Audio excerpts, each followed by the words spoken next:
అది excellent.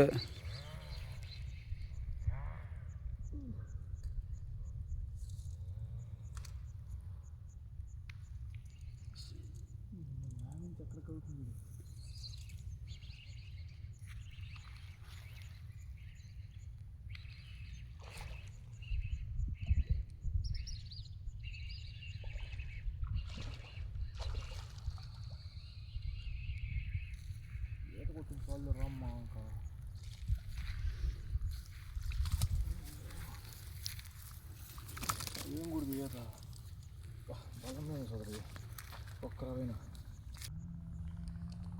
Okay, ఏం నవ్వురా నాయనా, చేపలు పడుతుంటే చూడు రావడం ఫస్ట్ చేపే, ఫస్ట్ స్ట్రైకింగ్ అల్లడిచ్చావు బ్రో. కొరమైన శ్వేతనం ఇదైతే ప్రస్తుతానికి. దీనికి మించి ఇక్కడ ఒక నెల 2 నెలలు అయితే మొత్తం వలలు పెట్టి ఎత్తేస్తారు. అందుకని కొరమైన ఫిషింగే చేస్తున్నాను ఫ్రెండ్స్. వీడియో నచ్చితే లైక్ చేయండి ఫ్రెండ్స్, షేర్ చేయండి, సబ్స్క్రైబ్ చేయండి ఫ్రెండ్స్. Okay, bye.